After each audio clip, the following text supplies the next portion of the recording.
Welcome to today's episode, where we share heartbreaking news about extraordinary American legends who passed away in the last 24 hours on May 25, 2025. Join us as we pay tribute to their remarkable lives and legacies that shaped our world. If this content moves you, please like, support, and subscribe to our channel for more updates.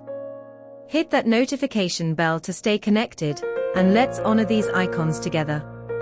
Thank you for being here. Now, let's celebrate their incredible contributions. Susan Brown Miller.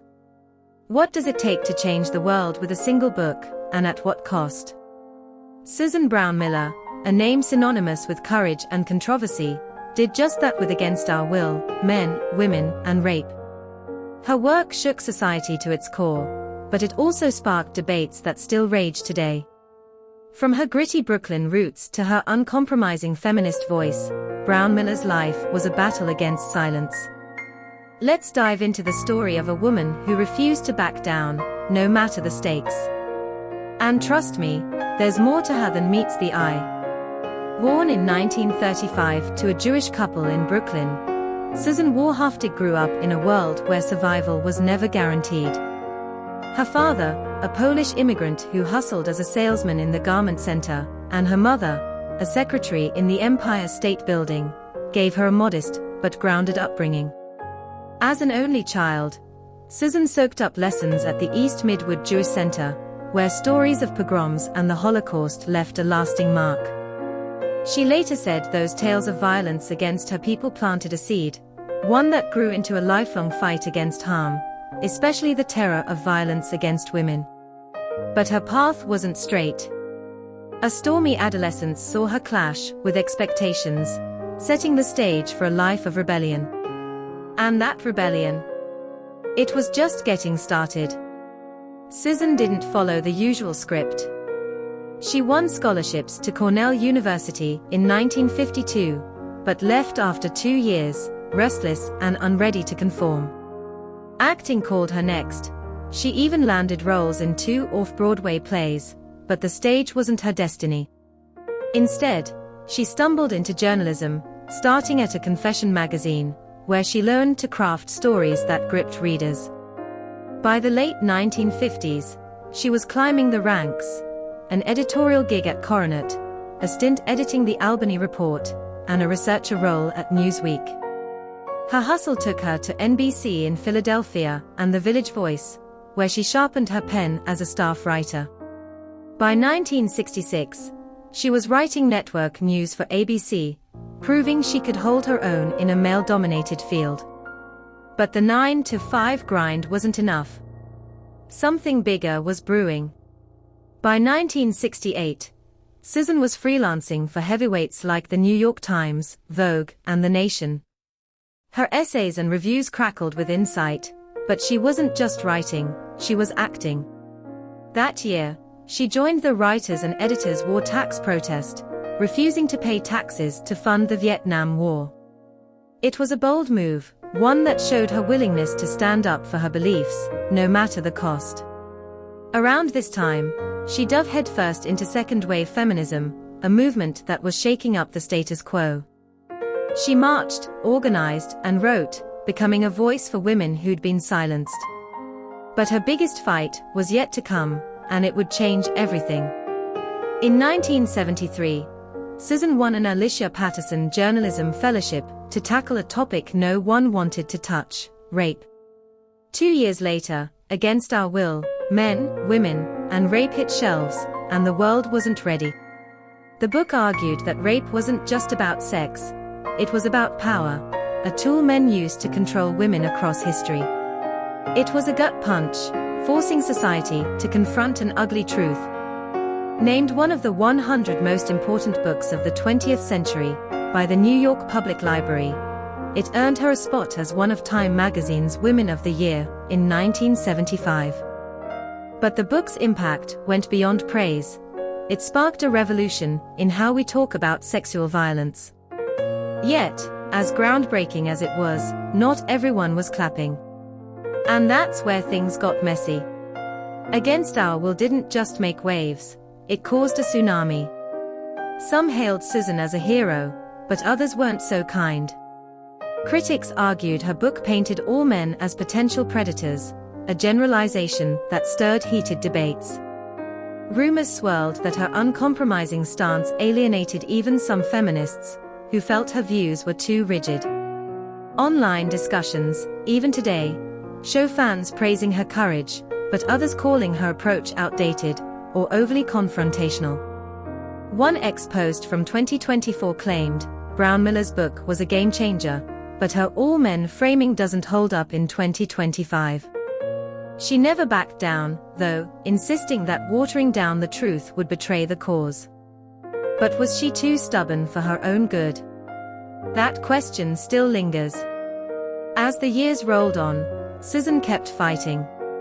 Her 1999 memoir, In Our Time, Memoir of a Revolution, chronicled the gritty reality of second-wave feminism, cementing her as a historian of the movement. Her papers, now archived at Harvard's Schlesinger Library, are a treasure trove for scholars. She spoke, wrote, and mentored, never shying away from tough topics. Her personal life, though, was quieter. A self-described single woman, she believed in romance, but refused to settle.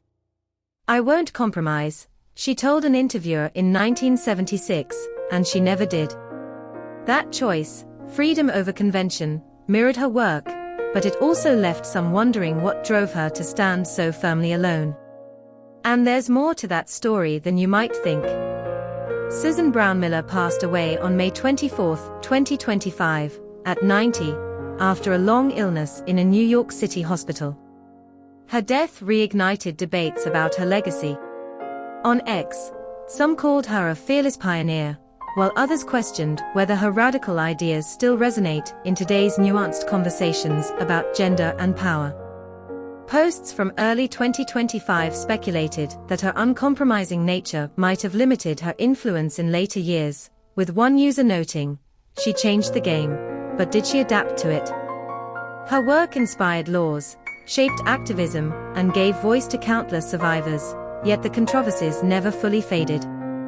Was she a visionary or a polarizing figure, or both?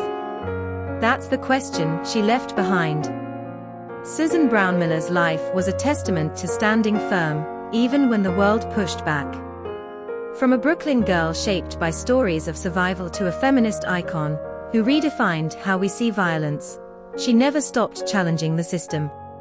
Her book Against Our Will remains a landmark, but its controversies remind us that truth-telling comes at a price.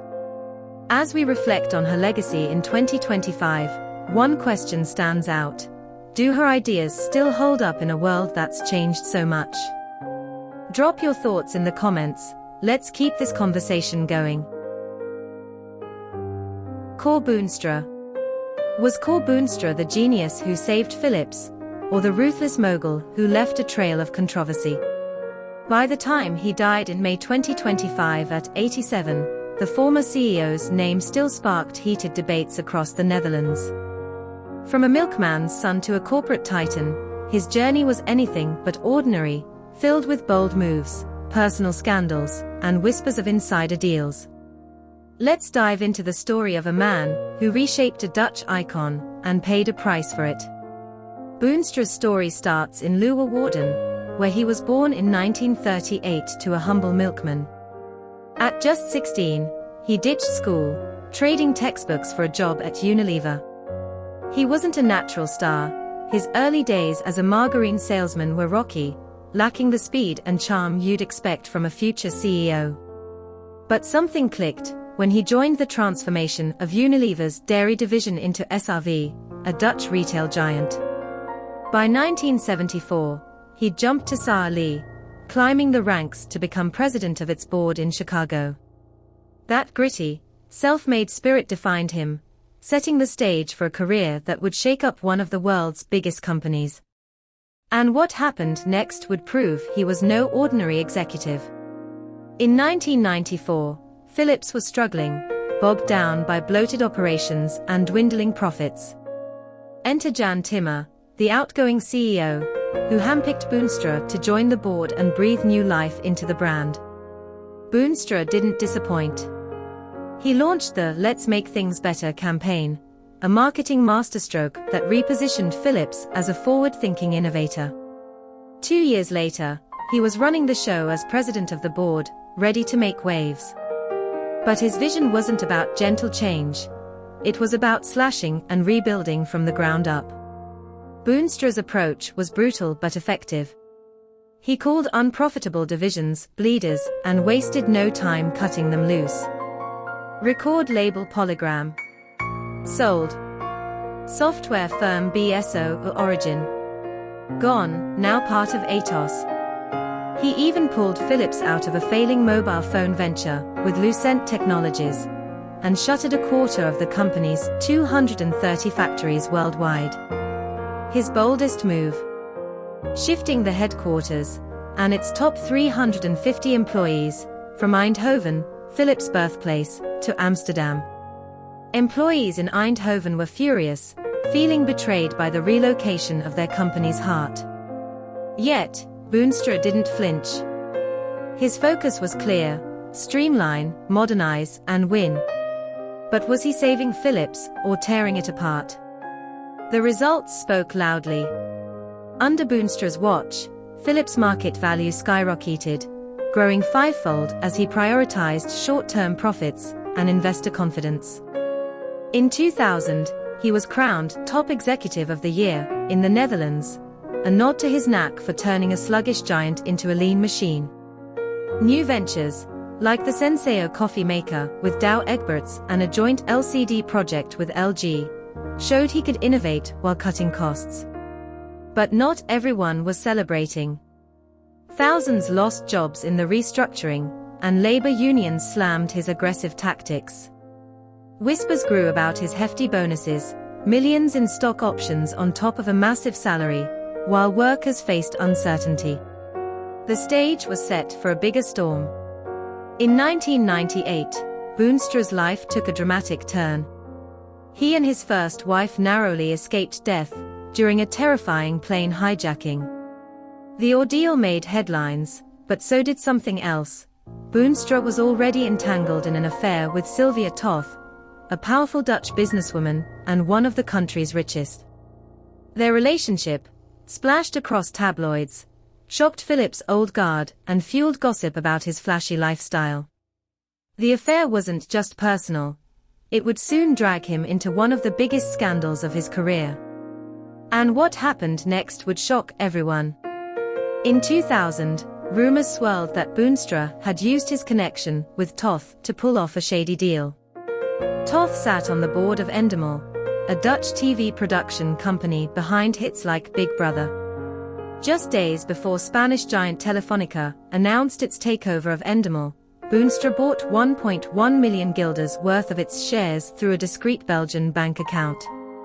When the deal went public, Endemol's stock soared, and he pocketed over €200,000 in profit.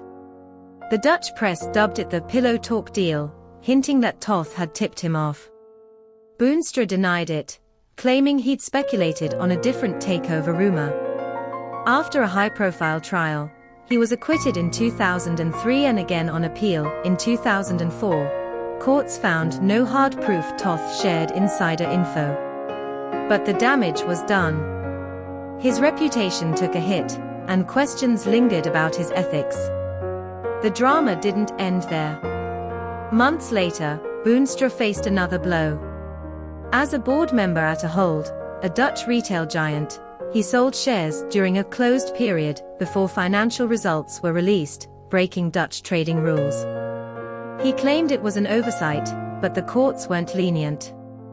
In 2001, he resigned from Ahold's board and was slapped with a €135,000 fine. The back-to-back scandals painted him as a reckless high-flyer, overshadowing his achievements at Philips. Yet, some still saw him as a victim of overzealous regulators. Was he a scapegoat, or just careless? Boonstra's legacy is a tug-of-war between triumph and trouble. He transformed Philips, pulling it from the brink of stagnation and setting it up for the digital age. His marketing savvy and ruthless cuts made investors rich and restored the company's edge. But the cost was steep: job losses, strained labor relations, and a reputation battered by scandals. In later years, Boonstra reflected on his wealth, expressing unease about corporate greed in a 2016 book. "I have no greed," he told the Volkskrant, a surprising shift for a man once nicknamed Bazooka Boonstra for his aggressive style. Some speculate he was trying to rewrite his story, distancing himself from the glamour CEO image of the 90s. Others argue he never changed, just softened his tone for public favor. What's the truth? When Cor Boonstra passed away in Amsterdam in May 2025, posts on X lit up with mixed reactions. Some hailed him as the man who saved Philips, while others called him a symbol of corporate excess. His reforms reshaped Dutch business, but at what cost? Did he prioritize profits over people? Or was he the bold leader Philips needed? His story leaves us with more questions than answers, a legacy of brilliance, controversy, and a hint of mystery that still divides opinions today. Pirro Milcani. Have you ever heard of a filmmaker whose movies captivated millions in a country he never visited? What if I told you that Pirro Milcani, an Albanian director who passed away just months ago, was more than just a filmmaker? He was a painter, diplomat, and a man whose life reads like a blockbuster script. Pirro Milcani, who left us on May 24, 2025, at 85, was a legend in Albanian cinema, but his story is packed with mysteries, rumors, and a global reach that'll leave you stunned. Let's dive into the wild ride of his life and uncover why his work still sparks debates today. Picture a young Pirro growing up in Korça, a small Albanian town buzzing with culture, but trapped in a country cut off from the world. Born in 1939, he was a kid with big dreams, sketching paintings and soaking up stories that would later fuel his films. Albania back then was under a strict regime, but Pirro's passion for art couldn't be contained. By his teens, he was already set on telling stories through a camera lens. But here's where it gets interesting. In the late 1950s, he got a rare chance to study at FAMU, one of the world's top film schools, in Prague. Imagine a small-town Albanian kid stepping into the vibrant, free-spirited Czech scene. It was like landing on another planet. And what happened next would shape his entire career. In Prague, Pirro wasn't just learning about film, he was living a life straight out of a movie. His memoirs, Life Like in a Movie, spill some juicy details. One story stands out. Pirro and his Albanian buddy Kadri pulled off a wild prank to help their friend Shankar, an Indian student heartbroken over a Czech girl named Helena. They faked a dramatic tale, saying Shankar had thrown himself off a tram in despair, even using makeup to stage fake injuries. Helena rushed to his side, and let's just say love won that round. This wasn't just a prank. It showed Pirro's knack for storytelling and his bold, playful spirit. But as he soaked up Prague's liberal vibes, trouble was brewing back home in Albania, where politics were about to change everything. When Pirro returned to Albania in 1961, the country was doubling down on its isolation, cutting ties with the Soviet Union and aligning with China. He jumped into filmmaking at Kinostudio, Albania's state-run film hub, and quickly made waves.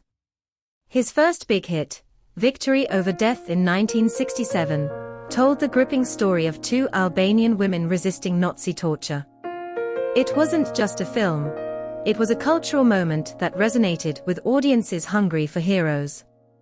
Later, The Lady from the City in 1976 brought humor and heart, showing a city woman stumbling through village life. These films weren't just entertainment. They carried the weight of Albania's identity under a regime that controlled every frame. But there's a twist coming that even Pirro couldn't have predicted.